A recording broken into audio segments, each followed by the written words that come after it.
ప్రస్తుతము శ్రీలంక ఆధీనములో ఉన్న దీవి, చిన్న దీవి పేరు కచ్చతీవు. ఇది ఇండియా శ్రీలంక మ్యారిటైమ్ బౌండరీ లైన్కు దగ్గరలో ఉంటుంది. అంటే భారత శ్రీలంక సముద్ర జల సరిహద్దుకు దగ్గరలో ఉంటుంది. ప్రస్తుతం 1920s నుంచి కచ్చతీవు ఐలాండ్ శ్రీలంక ఆధీనంలో ఉంది. అయితే తమిళనాడులో రాజకీయ పార్టీలు అడపాదడపా డిమాండ్ చేస్తూ ఉంటాయి. ఈ కచ్చతీవు దీవులు భారతదేశానికి సంబంధించినవి, అందువల్ల ఇది భారతదేశం తిరిగి పొందాలి అని డిమాండ్ చేస్తుంటాయి. దీనికి ప్రాతిపదిక ఏంటంటే 19th century 19వ శతాబ్దంలో కచ్చతీవు దీవులు రాజా ఆఫ్ రామనాథపురం రాజు ఆధీనంలో ఉండేవి.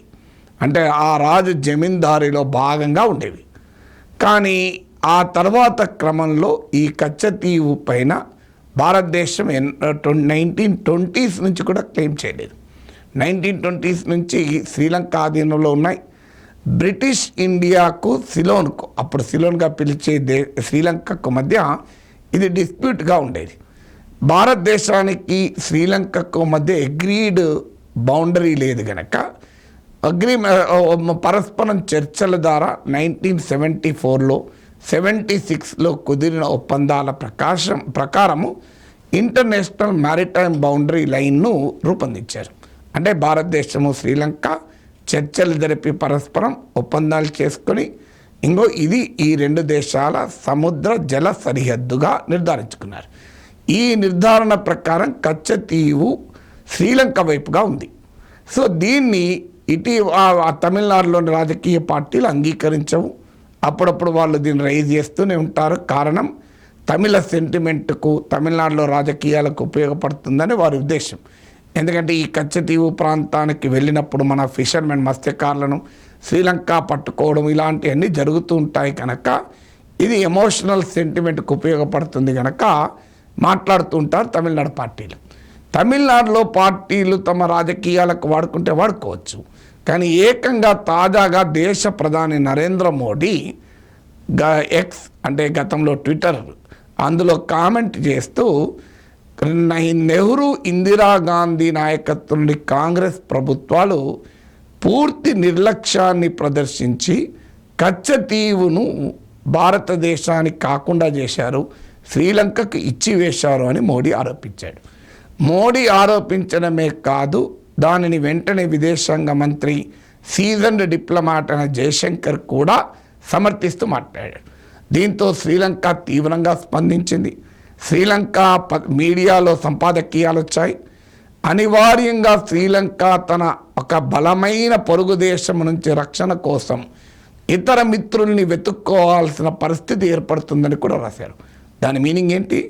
ఇవాళ భారతదేశంతో ఇలాంటి వివాదాలు వచ్చినప్పుడు అనివార్యంగా శ్రీలంక చైనా వైపుగా చూడాల్సి వస్తుందని దీని మీనింగ్. ఇప్పటికే శ్రీలంకకు చైనాకు మధ్య బలమైన బంధం ఉంది. చైనా ఇన్ఫ్లుయెన్స్ శ్రీలంక పైన గట్టిగా ఉంది. అది భారతదేశ ప్రయోజనాలకు నష్టం. ఆల్రెడీ మాల్దీవులలో ఏకంగా భారతదేశం క్విట్ చేయాలి, మాల్దీవుల నుంచి వదిలివేయాలి అన్న డిమాండ్తో మాల్దీవులలో అధికారంలోకి వచ్చింది కొత్త ప్రభుత్వం.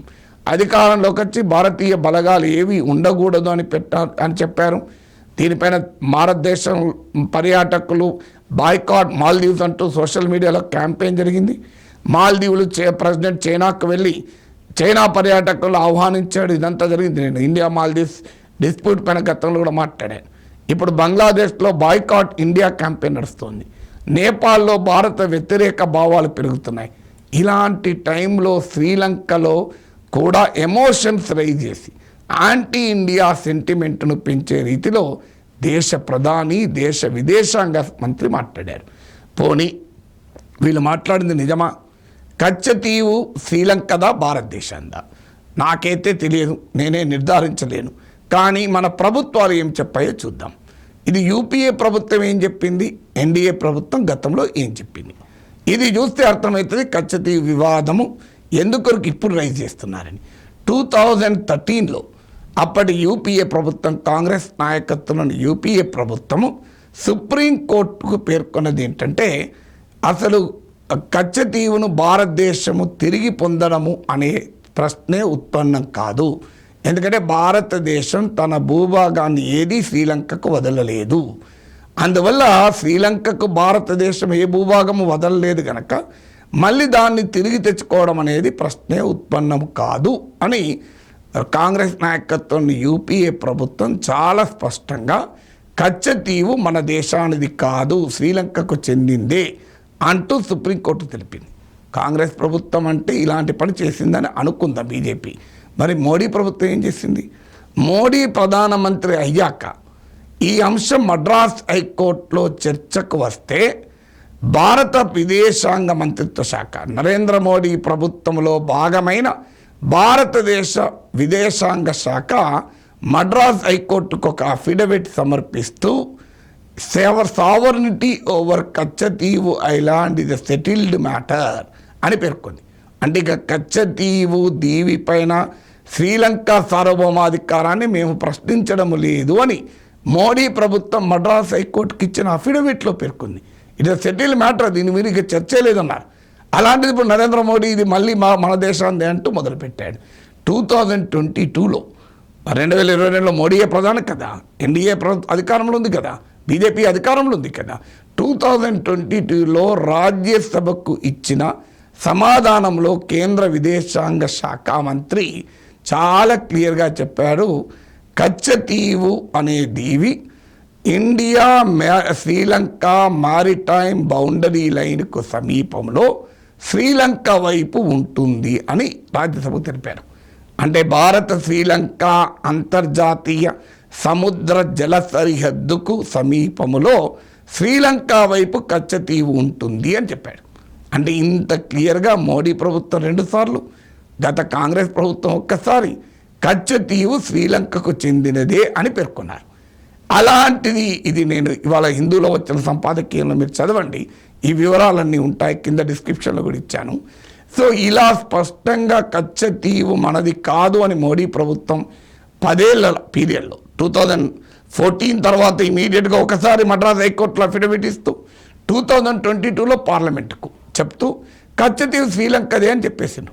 ఇప్పుడు మోడీ ఎన్నికల సమయంలో తమిళ ప్రజల సెంటిమెంట్ను రౌజ్ చేయడానికి ఇప్పుడు కచ్చతీవును కాంగ్రెస్ వదిలేసింది అంటే కాంగ్రెస్ దేశద్రోహి అని చెప్పడానికి కచ్చతీవును రౌజ్ చేశారు. తమిళ సెంటిమెంట్ ఉపయోగపడుతుందని. వాస్తవంగా పార్లమెంట్లో సెంగోలు పెట్టి ఓట్లు అడుగుదామని బీజేపీ చూసింది. అమిత్ షా తమిళనాడులో పర్యటిస్తూ చెప్పాడు కూడా, రాజరాజ చోళుల నాటి సెంగోలు మేము పార్లమెంట్లో పెట్టాం, అందుకే మాకు ఎక్కువ సీట్లు ఇవ్వండి అని అన్నారు. సెంగోలు పెట్టినందుకు తమిళ ప్రజలు సానుకూలంగా సీట్లు ఇస్తారనుకున్నారు. ఇప్పుడు అది సరిపోవడం లేదు కనుక మళ్ళీ మరో ఎమోషనల్ ఇష్యూ కచ్చతీవును తీసుకొచ్చారు. ఇప్పటికే కాశ్మీరు, పాకిస్తాన్, చైనా ఇలాంటి అంశాలు ఉపయోగించి భావోద్వేగ అంశాలు ఎన్నికల సమయంలో రేకెత్తిస్తుంటారు. తాజాగా కిరణ్ రిజిజు పేర్కొన్నాడు, చైనా అంటే కాంగ్రెస్కు ప్రేమ అని. ఇలాంటి ఎమోషనల్ ఇష్యూ తెచ్చే క్రమంలో ఇప్పుడు ప్రధానమంత్రి స్థాయిలో కచ్చతీవును ప్రస్తావించారు. ఏం జరుగుతుంది? ఇది బీజేపీకి ఎన్నికల్లో ఎంతో కొంత ప్రయోజనం వస్తే రావచ్చేమో, తమిళనాడులో సెంటిమెంట్ ఉంటుంది కనుక. కానీ భారతదేశానికి నష్టం. ఎందుకంటే శ్రీలంక మనకు మిత్రదేశం, చాలా వ్యూహాత్మకంగా స్ట్రాటజిక్ లొకేషన్ ఉన్న దేశం. ఇప్పుడు శ్రీలంక మీడియా డైలీ మిర్రర్ రాసిన ఎడిటోరియల్ ప్రకారం శ్రీలంక నిపుణులు చెప్పేది ఏంటంటే అనివార్యంగా శ్రీలంక ఇండియా కచ్చతీవు పైన భారతదేశం మళ్ళీ మాట్లాడుతుంది అంటే తమ సార్వభౌమాధికారాన్ని భారతదేశం ప్రశ్నిస్తోంది. సావర్నిటీ ఇది బిగ్ బ్రదర్ యాటిట్యూడ్ అని చెప్తూ శ్రీలంకలో భారత వ్యతిరేక భావాలు పెరుగుతాయి. శ్రీలంక మరింతగా చైనాకు సన్నిహితమవుతాయి. ఆల్రెడీ పొరుగున పాకిస్తాన్తో మన శత్రుత్వం ఉంది, చైనాతో వైరం ఉంది, ఈ మాల్దీవుల్లో భారత వ్యతిరేక భావాలు ఉన్నాయి, నేపాల్లో భారత వ్యతిరేక భావాలు, బంగ్లాదేశ్లో బాయ్కాట్ భారత్ అనే ఇండియా క్యాంపెయిన్, శ్రీలంకలో చైనా ఇన్ఫ్లుయెన్స్. ఇది భారతదేశానికి ప్రయోజనం ఇస్తుందా? ఆ కచ్చతీవు మనకు వస్తుందో లేదో తెలియదు, కానీ ఈలోగా దేశ ప్రయోజనాన్ని ఎన్నికల్లో ఓట్ల కొరకు తాకట్టు పెట్టడం అనేది ఎంత ప్రమాదకరమో ఆలోచించండి.